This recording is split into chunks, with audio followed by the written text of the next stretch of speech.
Chapter 7, The Westing Game. 8 card tables, each with 2 chairs, were arranged in the center of the game room. Sports equipment lined the walls. Hunting rifles, ping-pong paddles, billiard cues, a full rack, Turtle noticed. Bows and arrows, darts, bats, rackets.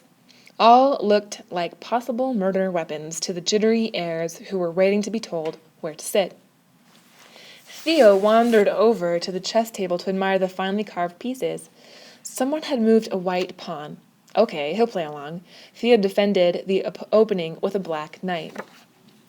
On hearing Plum's throat-clearing signal, Sadell Pulaski switched the painted crutch to her left armpit and flipped to a fresh page in her notebook.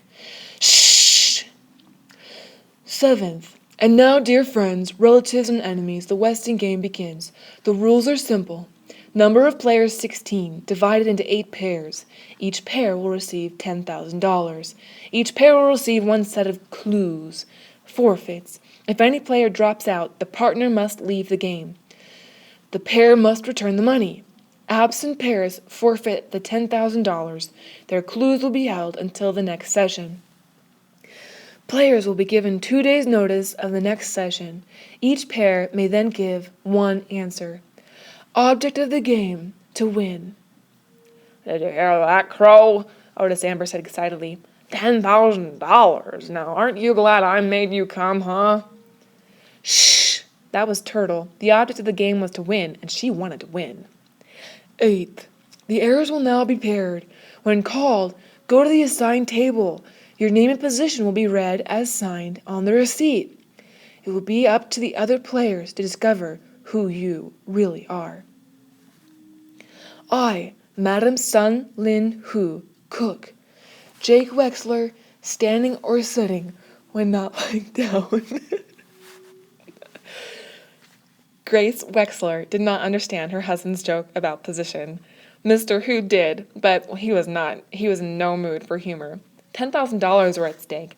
Both pleaded for their absent spouses. Emergency operation! My wife doesn't even speak English. To no avail. Table 1 remained empty and moneyless. Turtle Wexler, witch. Flora Bombach, dressmaker. Sighs of relief greeted the naming of Turtle's partner, but Flora Bombach seemed pleased to be paired with the kicking witch. At least her face was still puckered in that elfin grin. Turtle had hoped for one of the high school seniors, especially Doug, who... 3. Christos Theodorakis, birdwatcher. D. Denton Deer, intern, St. Joseph's Hospital, Department of Plastic Surgery. Theo protested. He and his brother should be paired together. Chris was his responsibility. Mrs. Wexler protested. Dr. D should be paired with his bride-to-be. D. Denton Deer protested, but silently. If this had been arranged for free medical advice, they, whoever they are, were mistaken. He was a busy man. He was a doctor, not a nursemaid. But Chris was delighted to be part of the outside world. He would tell the intern about the person who limped into the Westinghouse. Maybe that was the murderer, unless his partner was the murderer. This was really exciting, even better than television. 4. Alexander McSuthers, doorman. J.J. Ford, judge, Appellate Division of the State Supreme Court. The heirs watched the jaunty doorman pull out a chair for the judge. It had never occurred to them that Sandy was a nickname for Alexander, but that couldn't be what Sam Westing meant by. It will be up to the other players to discover who you really are. Or could it? The judge did not return the chip-toothed smile. Doorman, he calls himself. And the others had signed simple things too. Cook, dressmaker. The podiatrist had even made fun of his position. She must seem as pompous as that intern, putting on airs with that title. Well, she had worked hard to get where she was. Why shouldn't she be proud of it? She was no token. Her record was faultless. Watch it, Josie Joe. Westing's getting to you already, and the game has barely begun. 5. Grace Windsor Wexler, heiress. James Shin Hu, restaurateur. Grace Windsor Wexler ignored the snickers. If she was not the heiress now, she would be soon. What with her clues, Angela's clues, Turtle's clues, Denton's clues, and the clues of Mr. Who's obedient son. $5,000 lost. Oh well. Who needs Jake anyway? She'd win on her own. You'll be happy to know that Mr. Westing was really my Uncle Sam, she whispered to her partner. So what? Thought Mr. Who. $5,000 lost. He should have told his wife about this meeting, dragged her along. Sam Westing, the louse, had cheated him again. Whoever killed him deserves a medal. 6. Bertha Erica Crow, Good Salvation Soup Kitchen. Otis Amber, deliverer. The delivery boy danced a merry jig, but Crow, her sore foot squeezed back into her tight shoe, headed for table 6 with a grim face. Why were they watching her? Did they think she killed Wendy? Could the guilty know her guilt? Repent! Crow limps, Chris Theodorakis noted. 7. Theo Theodorakis, brother. Doug Who, first in all-state high school mile run. They slapped hands and Doug jogged to table 7. Theo moved slowly. Passing the chessboard, he saw that White had made a second move. He countered with a black pawn. Maybe he should not have written brother, but like it or not, that was his position in life. Chris was smiling at him in pure sweetness, which made Theo feel even guiltier about his resentment. I guess that makes us partners, Miss Pulaski, Angela said. Pardon me, did you say something? 8. Sidel Pulaski, secretary to the president. Angela Wexler, none. Angela stepped tentatively behind the secretary, not knowing whether to ignore her disability or to take her arm. At least her crippled partner could not be the murderer, but it was embarrassing being paired with such a... No, she shouldn't feel that way. It was her mother who was upset. She could feel the indignant anger without having to look at Grace.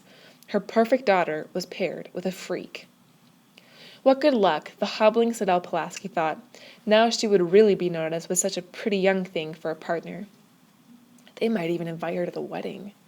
She'd paint a crutch white with little pink nosegays. Denton Deer was troubled. What in the world did Angela mean by none? Once again, Edgar Jennings Plum cleared his throat. Nasal drip, Denton Deer whispered, confiding the latest diagnosis to his partner. Chris giggled. What's the crippled kid so happy about? The intern wondered. 9th, money. Each pair in attendance will now receive a check for the sum of $10,000. The check cannot be cashed without the signatures of both partners. Spend it wisely or go for broke. May God thy gold refine. A piercing shriek suddenly reminded the Westing heirs of murder. While passing out the checks, the lawyer had stepped on Crow's sore foot. Is that legal, Judge? Sandy asked. It is not only legal, Mr. McSuthers, Judge Ford replied, signing her name on the check and handing it to the doorman. It is a shrewd way to keep everyone playing the game. 10th, each pair in attendance will now receive an envelope containing a set of clues. No two sets of clues are alike. It is not what you have, it's what you don't have that counts. Placing the last of the envelopes on table 8, the young lawyer smiled at Angela. Sidel Pulaski smiled back.